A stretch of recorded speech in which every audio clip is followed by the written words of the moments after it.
Imagine a contest.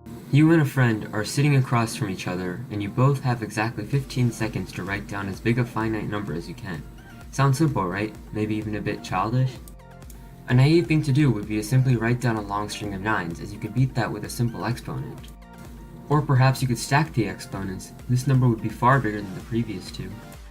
As it turns out, the ways you can develop to produce better and better answers in this simple game can lead to profound advancements into both our intuition to understand the seemingly incomprehensible and our ability to judge the strengths and limitations of the very mathematical systems we use every day.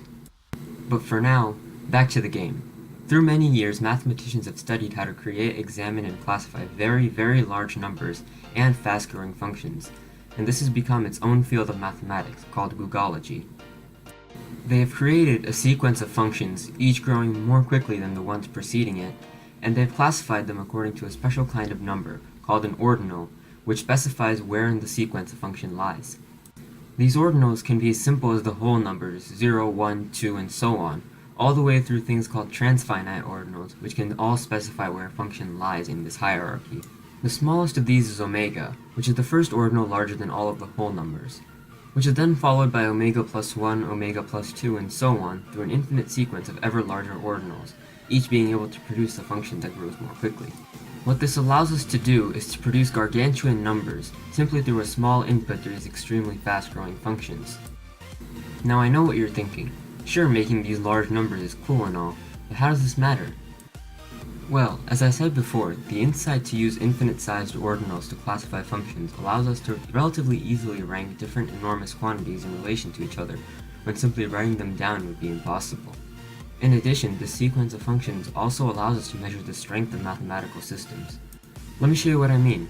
Modern mathematical systems are built on a few statements assumed to be true, called axioms, from which provable statements, called theorems, can be logically derived. We can intuitively classify the strength of a system based on the number and type of theorems that can be derived in it, with stronger systems being able to derive weaker systems. As it turns out, the ordinals we used to rank the fast-growing functions before can also be used to measure this strength numerically. We can assign to these systems something called a proof-theoretic ordinal, which, if plugged into these functions, gives us the slowest growing function that the system cannot prove will always terminate, that is, form a finite number.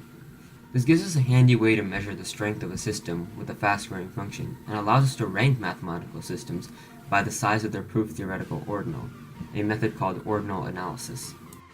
All in all, something as seemingly childish as a simple game of writing big numbers can lead us to a neat and useful way of examining the very structure of the mathematical systems that we rely on every day.